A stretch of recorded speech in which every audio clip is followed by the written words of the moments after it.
अमिताभ बच्चन साहब की बेइज्जती का एक मामला जो है सोशल मीडिया में खूब चर्चा पा रहा है। बहुत सारे लोग जो हैं इस मामले की निंदा कर रहे हैं कि भाई अमिताभ बच्चन के लिए इस तरह की बात जो है वो नहीं कही जानी चाहिए।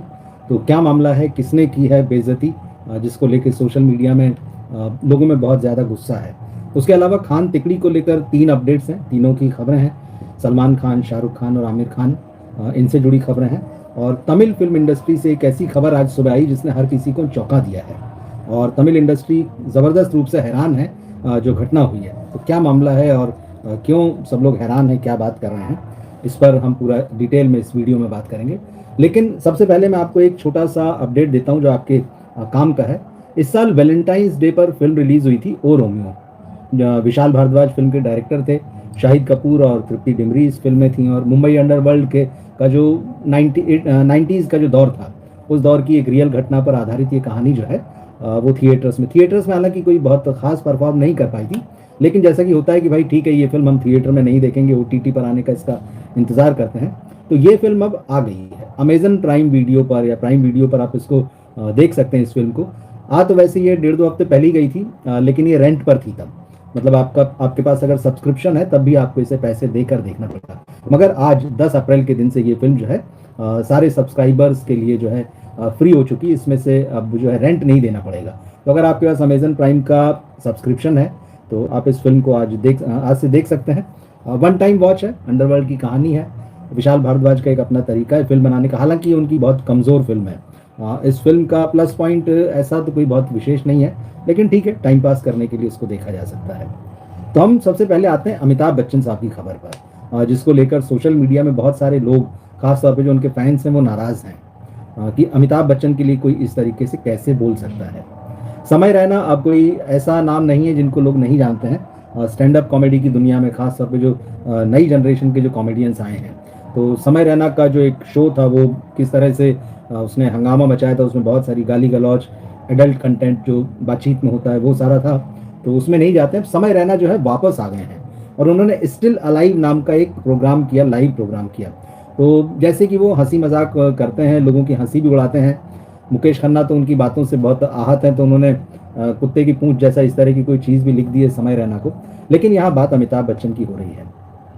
समय रैना अमिताभ बच्चन के शो KBC में भी आए थे लास्ट ईयर, और वो शो एपिसोड काफ़ी देखा गया था, यंग स्टैंड अप कॉमेडियंस थे उसमें। तो अब उस शो को लेकर जो है समय रैना ने कुछ बातें कही है। तो उसमें सबसे पहली बात तो यह है कि समय रैना ने उस शो में कहा था कि भाई अमिताभ बच्चन से कि मेरी दादी आपके शो की बड़ी फ़ैन है, KBC की। तो अच्छा लगता है किसी को भी ये सुन के। लेकिन अब समय रैना ने इस जो अपना स्टिल अलाइव है इसमें कहा कि भाई मैंने झूठ बोला था, मेरी दादी तो काफ़ी बरस पहले ही गुजर चुकी है। तो इस तरह की बात बोली। लेकिन बात तो ये, चलिए बहुत छोटी सी, ठीक है, कोई भी झूठ बोल सकता है। और इस तरह का झूठ जो है, और इस तरह के चुटकुले भी बहुत सारे चलते हैं दफ्तर में छुट्टी लेने के लिए, किस तरह से लोग बार बार अपने कभी जिंदा लोगों को मार देते हैं, कभी मरे हुए लोगों को बार बार मारते रहते हैं। बात यहाँ पर आई, लोग जिससे नाराज हुए वो है समय रैना ने अमिताभ बच्चन और अभिषेक बच्चन को लेकर जो बात कही है। यहाँ पर समय रैना ने कहा कि भाई मैं इस शो में जब बैठा था तो अमिताभ बच्चन साहब से एक सवाल पूछना चाहता था, और वो सवाल जो है वर्बेटिम यह है कि सर आपने इतना पोलियो का ऐड किया, सर आपने इतना पोलियो का ऐड किया, फिर भी अपने बेटे को पाँव पे क्यों नहीं खड़ा कर पाए। सीधे सीधे अभिषेक बच्चन पर उन्होंने एक तरीके से आप अटैक कर सकते हैं, मजाक उड़ाना कह सकते हैं। ये बात सही है कि भाई अभिषेक बच्चन का कैरियर उस हाइट पर नहीं पहुंच सका जैसी कि उनसे उम्मीद थी, या अमिताभ बच्चन का बेटा होने के नाते जो लोग उनसे उम्मीद लगाए रहे। अब अमिताभ बच्चन ने जिस तरह से पल्स पोलियो का ऐड किया, लंबे समय तक वो ब्रांड एम्बेसडर रहे इंडिया में, यूनिसेफ के भी ब्रांड एम्बेसडर रहे। तो अगर पल्स पोलियो अभियान इस देश में सफल रहा तो 2 बूंद जिंदगी की जो उनका संवाद था इसमें ऐड में, बड़ा रोल रहा कि मतलब यहाँ पोलियो खत्म हुआ। अब उसी चीज को लेके समय रैना ने मजाक उड़ाया कि भाई आपने तो इस पल्स पोलियो अभियान में खूब हिस्सा लिया और लोग ठीक भी हुए उससे, मतलब इस बीमारी को खत्म करने में मदद मिली, लेकिन आप अपने ही बच्चे को पैर पर नहीं खड़ा कर पाए। लोगों को ये जोक जो है, वहां जो मौजूद थे उन्हें तो हंसी आई, लेकिन बहुत सारे लोगों को ये बात पच नहीं रही है। और ये जो समय रैना का स्टिल अलाइव है, आप YouTube पर देख सकते हैं, पूरा लंबा प्रोग्राम है इसमें। तो इसको लेकर बड़ा क्रिटिसिज्म हो रहा है कि समय रैना को क्या इस तरह से बात करना चाहिए, और वो भी अमिताभ बच्चन जैसी हस्ती को लेकर। अमिताभ जो है 80+ हैं और उनकी जो जगह है फ़िल्म इंडस्ट्री में और सिनेमा के इतिहास में हमारे, उसके बारे में कुछ कहने की ज़रूरत नहीं। तो अमिताभ के फैन्स बहुत नाराज़ हैं, कुछ लोगों ने तो समय रैना को सबक सिखाने जैसी भी बातें कही है। एक आध एक्टर हैं बॉलीवुड के, तो उन्होंने ये भी कहा है कि भाई मुझे मिल मत जाना, नहीं तो मतलब जो कान के नीचे जो होता है कि बजा दूँगा या कान खींचूँगा तरह की बात उन्होंने की है। अब एक खबर जो है डेक्कन क्रॉनिकल में छपी है, उसमें बच्चन साहब के कुछ करीबियों का स्टेटमेंट आया है, और मतलब सीधे बच्चन फैमिली से नहीं, लेकिन जो उनके करीब माने जाते हैं। तो उन लोगों ने कहा है कि भाई ये बहुत ही चीप हरकत है। इस तरह से ठीक है भाई, आपने अपनी दादी के बारे में कह दिया, झूठ कह दिया, अब आप उसको एक्सेप्ट करें कि चलो मैंने झूठ बोला था, होती चीज़ें। लेकिन इस तरह की जो बात की गई है अभिषेक बच्चन को लेके और पोलियो, पल्स पोलियो से जोड़कर, तो ये सारी बातें कहने का अब क्या मतलब है? और ऐसा कह के आप किसको नीचा दिखा रहे हैं? खुद को नीचा गिरा रहे हैं। तो नाराज़गी है, लेकिन ये शॉकिंग भी है बहुत सारे लोगों के लिए कि इस तरह से बच्चन साहब को लेके कोई बात करे। तो इस पर आपका क्या सोचना है, आप ज़रूर बताइएगा, क्योंकि अमिताभ बच्चन का एक अपना कद है, लगातार एक्टिव हैं, ट्विटर पे भी एक्टिव रहते हैं, वो लगातार अपनी बातें लिखते हैं, फिल्मों में काम कर रहे हैं, और जिस तरह से कल की 2898 एडी में उन्होंने कमाल दिखाया, मतलब प्रभास के होते हुए भी फिल्म के हीरो के रूप में वो उभर कर आते हैं, और सेकंड पार्ट का भी वो अपना शूट कर चुके हैं। और 2-3 दिन पहले ही उन्होंने कहा था कि भाई अब इस एज में जब काम थोड़ा कम कर रहे हैं, या जो काम कम है उनके पास में, जो भी वजह है उसमें उन्होंने बताई नहीं है, कि काम तो लोग उनके साथ करना चाहते हैं, लेकिन यही है कि भाई उनके लायक प्रोजेक्ट होना चाहिए। तो उन्होंने कहा कि थोड़ा सा अजीब लगता है कि जब हम इतने बरसों से 5-6 दशक हो रहे हैं, एक शेड्यूल हमारा रोज़ सुबह उठना, काम करना और प्रोजेक्ट्स में इन्वॉल्व रहना, अब वो कम हो गया है, तो वो खालीपन थोड़ा सा जो है वो अखरता है। तो बच्चन साहब पर समय रहना का ये जो मजाक है वो काफ़ी लोगों को पसंद नहीं आ रहा है। आप क्या सोचते हैं, इस पर ज़रूर बताइएगा। अब हम आते हैं खान तिकड़ी से जुड़ी हुई खबरों पर। सलमान खान, शाहरुख खान और आमिर खान। सबसे पहले सलमान खान की खबर लेते हैं। सलमान खान की जो अगली फिल्म है मातृभूमि, मातृभूमि का एक गाना उन्होंने आज फिर रिलीज किया है, और ये गाना जो है उन पर नहीं फिल्माया गया है। दो यंग चेहरे हैं, जेन शॉ और अभिश्री सेन। अभिश्री सेन एक्ट्रेस हैं और जेन शॉ एक्टर हैं। ऐसा लगता है कि मतलब जो सलमान खान फिल्म में दिखेंगे तो जेन शॉ उनके यंग वर्जन रहेंगे, और चित्रांगदा जो एक्ट्रेस हैं उनकी यंग वर्जन जो है वो अभिश्री सेन रहेगी। अब ये एक रोमांटिक गाना है, दर्शकों को या इवन सलमान खान के फैंस को ये बात गले नहीं उतर रही कि भाई ये मातृभूमि जो कि आप एक वार फिल्म के रूप में लेकर आने वाले थे, तो दर्शकों का ये कहना है कि भाई ये क्या वाकई रोमांटिक फिल्म है या वार मूवी है? क्योंकि इधर सलमान खान के जो भी गाने आए हैं वो रोमांटिक गाने आए। भले ही पहला गाना जो था वो थोड़ा देशभक्ति से जुड़ा था, लेकिन उसके बाद में एक गाना और आया था जिसमें वो चित्रांगदा के साथ नजर आ रहे थे, फिर ये एक और गाना आया। कुल मिला के ये समझ में आ रहा है कि सलमान खान की इस फिल्म का जो बॉक्स ऑफिस पोटेंशियल है वो अभी से कम होने लगा है, क्योंकि एक अलग इमेज के साथ एक शुरुआत हुई थी कि भाई चीन के अगेंस्ट जो गलवान में एक बैटल हुई थी, भारतीय सिपाही जो है चीनी फौज से टकराए थे और वहाँ जो संघर्ष हुआ था, कहीं ना कहीं ऐसा लग रहा है कि अब ये कहानी जो है वो न रह के एक रोमांटिक स्टोरी में बदलती जा रही। तो सोशल मीडिया में बहुत सारे जो लोग हैं वो इस पर सवाल उठा रहे हैं, और ये भी अब थोड़ा सा पॉलिटिकल मामला भी हो रहा है, क्योंकि कहीं कांग्रेस के भी एक आध लीडर का कोई सोशल मीडिया में पोस्ट आया कि क्या गवर्नमेंट के दबाव में वो ऐसा कर रहे हैं, क्या चीन के साथ जो संबंध सुधर गए हैं तो अब सरकार नहीं चाहती कि इस तरह की कोई फिल्म बने, जबकि इस फिल्म की शुरुआत बड़े जोर शोर से हुई थी, और सलमान खान को भी एक ऐसी हिट फिल्म की ज़रूरत है जो उनको बॉक्स ऑफिस पर जमा दे, एक्शन से भरपूर फिल्म हो, देशभक्ति भी हो, क्योंकि इस वक्त देशभक्ति और राष्ट्रभक्ति जो है वो बॉक्स ऑफिस पर खूब चल रही है। लेकिन अब ऐसा लग रहा है कि सलमान खान की इस फिल्म में काफ़ी मामला जो है वो डाइल्यूट हो चुका है, और ये फिल्म धीरे धीरे जो है कहीं ना कहीं एक वार फिल्म से एक रोमांटिक फिल्म की तरफ बढ़ती हुई नजर आ रही। हालांकि इस फिल्म के प्रमोशन से जुड़ी हुई जो बातें मीडिया में आई हैं उनमें यही कहा गया है कि अब ये फिल्म जो है मातृभूमि ये दिखाएगी कि भाई वार किस तरह से जो है किसी के लिए भी अच्छा नहीं है। तो मैसेज कहीं ना कहीं जो है वो बदलता हुआ दिख रहा है। तो अब कई लोग तो आज जो गाना रिलीज हुआ उसको देख के ये कहने लगे कि भाई सलमान खान क्या प्रेम रतन धन पायो बना रहे हैं। मतलब एक फिल्म तो उनकी देखी जा चुकी है, क्या उसी लाइन पर चल रही है? क्योंकि इस बहुत सारे लोगों को इस गाने में, आप भी देखिएगा यूट्यूब पर है, ऐसा लगा कि भाई वो सलमान खान का यंग वर्जन, जैसे मैंने आपको बताया जो हीरो इसमें वो लग रहा है, हीरोइन जो है वो चित्रांगदा का यंग वर्जन लग रही है। तो लोग अब ये कह रहे हैं कि सलमान खान को क्लियर करना चाहिए कि आखिरकार जो है ये फिल्म का गाना, और अच्छा गाना भी कोई ऐसा नहीं है कि बड़ा कैची हो और बहुत बढ़िया हो, एक बहुत ही रूटीन गाना जो है वो उस तरह का है।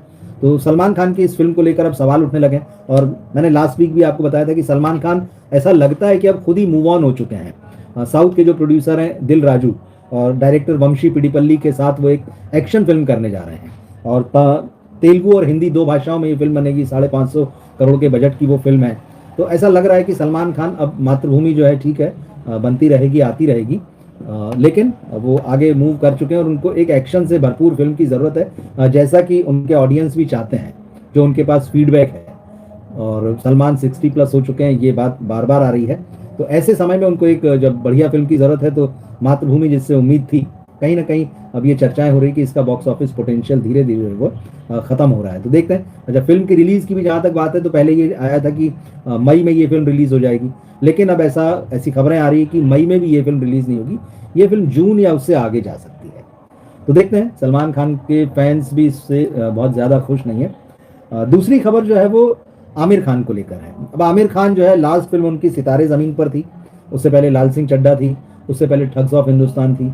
तो सितारे ज़मीन पर तो थोड़ा बहुत, जो भी आमिर खान जैसे खुद ही बताते हैं कि भाई एक जितना लगाया था उतना निकाल लिया टाइप का मामला है। और अब तो ओटीटी पे आ गई है ये फिल्म, जबकि वो कहते हैं ओटीटी पर रिलीज नहीं करेंगे। अगली फिल्म क्या होगी, इस पर बड़ी चर्चाएं थी। तो अब खबर आ रही है कि आमिर खान ने अपनी अगली फिल्म फाइनल कर दी है। हालांकि ये ऑफिशियल स्टेटमेंट नहीं है। अब किस तरह की फिल्म फाइनल की क्या है वो मैं आपको बताऊंगा।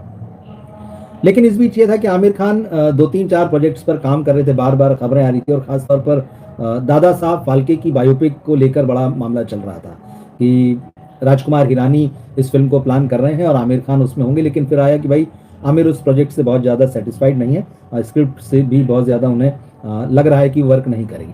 अब ये खबरें आ रही है मीडिया में कि आमिर खान ने अपनी अगली फिल्म जो है राहुल मोदी के साथ में फाइनल की, डायरेक्टर। अब ये राहुल मोदी कौन है? तो राहुल मोदी जो है वो श्रद्धा कपूर के बॉयफ्रेंड बताए जाते हैं। राइटर हैं ये, और राइटर हैं तो डायरेक्टर भी हैं। आमिर खान प्रोडक्शंस का जो बैनर है, उसी बैनर तले इस फिल्म को प्रोड्यूस किया जाएगा और इस साल के आखिर तक इस फिल्म की शूटिंग शुरू हो सकती है, ये खबरें करी। अब ये फिल्म किस बारे में है? पिछले कुछ सालों में स्टार्टअप का बड़ा जोर रहा है। स्टार्टअप जो है, इसकी बड़ी गूंज रही है, बहुत बातें हुई स्टार्टअप्स के बारे में इंडिया में।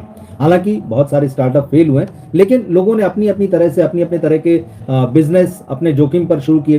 हालांकि बहुत जगहों पर उन्हें बैंक से लोन मिला, गवर्नमेंट से भी हेल्प मिली, वो सारा मामला अलग है। लेकिन ये स्टार्टअप का जो पूरा इकोसिस्टम है, इसके बीच में एक कहानी है। आमिर खान एक ऐसे व्यक्ति बने हैं जो अपना स्टार्टअप शुरू करना चाहता है या करता है, तो उसको लेकर ये पूरी चीज़ चल रही है। और आमिर, क्योंकि वो भी 60 प्लस है, तो वो अपनी उम्र के हिसाब से ही कैरेक्टर करेंगे। मतलब एक ऐसा व्यक्ति जो एक बड़ी पकी हुई उम्र में आ गया है और वो एक अपना स्टार्टअप कुछ अनोखा सा शुरू करना चाहता है, तो उसके सामने क्या क्या चीज़ें आती है, किस तरह से एक नई चीज़ का वो एक्सपेरिमेंट करता है, फिर फेल होगा या पास होगा वो फिल्म में देखें। मगर ये चर्चाएं चल रही कि ये कॉन्सेप्ट है आमिर खान ने नई जनरेशन को देखते हुए, क्योंकि अब नई जनरेशन का ही है ये पूरा जो इकोसिस्टम है स्टार्टअप का।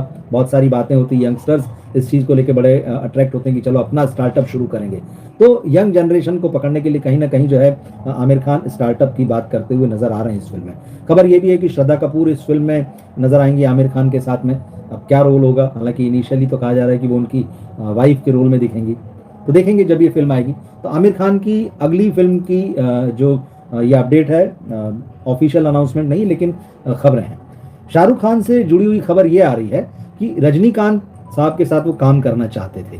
बताया ये जाता है कि उन्होंने खुद ही रजनीकांत से कहा था कि भाई आपके साथ एक फिल्म करना चाहता हूँ, या एटलीस्ट आप जिस फिल्म में हो उसमें कैमियो रोल करना चाहता हूँ।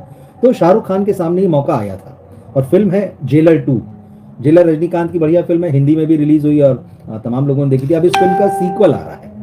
तो जेलर 2 के लिए शाहरुख खान के साथ में रजनीकांत की फिल्म के डायरेक्टर प्रोड्यूसर से बात हुई थी और इनिशियली उन्होंने हाँ भी कह दिया था। लेकिन अब ये खबर है कि शाहरुख ने मना कर दिया है कि वो जेलर 2 में रजनीकांत के साथ काम नहीं कर पाएंगे। हालांकि इसमें कोई ऐसा वो नहीं कि बहुत एरोगेंट होकर या किसी और वजह से, बहुत पोलाइटली ये सारी चीज़ें चलती हैं। वजह ये बताई जा रही है कि इस समय शाहरुख खान ने अपना पूरा फोकस किंग पर, जो उनकी अगली आने वाली फिल्म है, सुहाना खान जो उनकी बेटी है, उसको जमाने के लिए वो ये फिल्म कर रहे हैं। तो पूरा फोकस उन्होंने इस फिल्म पर किया हुआ और इस फिल्म के लिए उन्होंने एक खास हेयर स्टाइल, खास गेटअप जो है, एक खास लुक उनका बना हुआ है। तो अब ऐसे में जबकि एक फिल्म के लिए स्पेशली उन्होंने एक अपना लुक बनाया हुआ है, उस लुक के साथ वो रजनीकांत की फिल्म नहीं करना चाहते। इसकी वजह यह है कि रजनीकांत की फिल्म पहले आ जाएगी। अब ये थोड़ा सा टेक्निकल मामला है। ये एक स्पेशल लुक जो किंग के लिए शाहरुख ने बनाया और वो फिल्म जो है इस साल के अंत तक आएगी, दिसंबर में, क्रिसमस पर इस साल रिलीज होने की खबरें हैं। अब ऐसे में अगर रजनीकांत की फिल्म जुलाई अगस्त में रिलीज होने की जिसकी चर्चाएं हैं, तो शाहरुख जो स्पेशली एक खास फिल्म के लिए अपनी गेटअप लिए हुए हैं, उस गेटअप के साथ अगर वो रजनीकांत की फिल्म में आ जाते हैं तो वो यूएसपी खत्म हो जाएगी। तो कहा यह जा रहा है कि भाई शाहरुख ने बहुत फ़ोन पे बात की उनसे और थोड़ा ये असमर्थता जताई अपनी कि भाई मैं ये इस तरह से मामला फंसा हुआ है तो मैं नहीं कर पाऊंगा, तो देखेंगे। तो इस तरह की खबरें आ रही है। तो ठीक है, शाहरुख खान के फैंस के लिए ये और जो खासतौर पर रजनीकांत के फैंस के लिए या जो सिनेमा को प्यार करते हैं उनके लिए ये बड़ी चीज़ हो सकती थी कि दोनों एक साथ पर्दे पर दिखाई देंगे। भविष्य में कभी हो, हाल फिलहाल ऐसा जो है वो कुछ भी नहीं होने जा रहा है। ये बात जो है अब सामने आ गई है। अब आज तमिल फिल्म इंडस्ट्री की बड़ी खबर, जिसने दिन भर से मतलब आप कहिए कि लोगों को हिला रखा है, वो खबर है थलपति विजय की जो नेक्स्ट फिल्म, बल्कि जो उनकी लास्ट फिल्म होने वाली थी, क्योंकि इसके बाद उन्होंने फिल्मों से संन्यास लेने का कह दिया था, जन नायकन, ये तमिल फिल्म। खबरें ये आ रही कि ये फिल्म लीक हो गई है ऑनलाइन, और ये बहुत बड़ा झटका है। 100 करोड़ रुपए की फिल्म है। कल से इस तरह की खबरें थी कि भाई इस फिल्म के कुछ 5-5 मिनट के कुछ ग्लिम्पसेस हैं, कह लीजिए, या हिस्से हैं, वीडियो हैं, वो सोशल मीडिया में आ रहे हैं। अब वो जो चीज़ है, आज सुबह ये खबर आई कि 5-5 मिनट छोड़िए, पूरी फिल्म ही अब जो है वो लीक हो चुकी। और ये वाकई जो है बड़ी खतरनाक खबर है कि अगर 100 करोड़ रुपए की कोई फिल्म बनाता है और उसकी फिल्म जो है वो पूरी तरह से रिलीज होने से पहले जो है वो लीक हो जाती है सोशल मीडिया में, तो ये आर्थिक नुकसान तो वो अपनी जगह पर ठीक है, पर ये बहुत खतरनाक खबर है दूसरी फिल्मों के लिए भी कि भाई इस तरह से अगर होगा तो फिल्म इंडस्ट्री को कितने बड़े झटके लग सकते हैं। और इसमें सैकड़ों लोगों की मेहनत जुटी रहती है। फिल्म बॉक्स ऑफिस पर आएगी, चलेगी नहीं चलेगी वो एक दूसरा मैटर है। अब एक और चीज इसके साथ ये कही जा रही है कि भाई इस फिल्म को इस फिल्म को डिले कराया गया क्या, क्योंकि ये फिल्म जो है इस साल जनवरी में रिलीज होनी थी।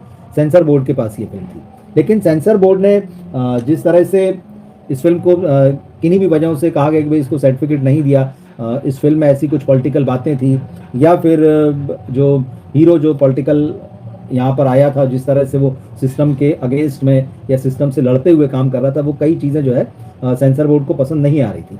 तो उसकी वजह से इसको जो है डिले किया गया, इसको सर्टिफिकेट नहीं दिया गया। और सर्टिफिकेट नहीं देने के बाद ये होता है कि भाई आप तो वापस से अप्लाई कीजिए।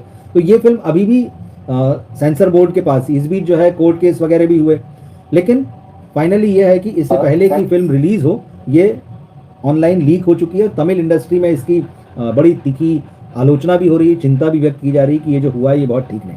अब इसका एक पॉलिटिकल एंगल भी देखा जा रहा है कि इस फिल्म को अभी तक क्यों रिलीज नहीं होने दिया, क्योंकि थलपति विजय जो है वो तमिलनाडु में जो चुनाव होने जा रहे हैं वो लड़ेंगे, और उनकी अपनी पॉलिटिकल पार्टी, उन्होंने एक नई पारी शुरू करने का कहा है कि भाई मैं अब राजनीति में उतर रहा हूँ। अब इसको इस तरह से भी देखा गया है कि क्या पॉलिटिकल मोटिव है इस फिल्म को रिलीज ना होने देने के पीछे। कहीं ऐसा तो नहीं कि अगर एक जननायक के रूप में अगर वो फिल्म में आते हैं और पर्दे पर उनको जब दर्शक पसंद करते हैं और उनकी रियल लाइफ से भी अगर उसको जोड़ के देखा, एक एक्टर और एक पॉलिटिशियन की इमेज को जोड़कर देखा और लोगों ने कहीं उन्हें वोट कर दिया, तो शायद कुछ गणित बिगड़ सकते हैं चुनाव के।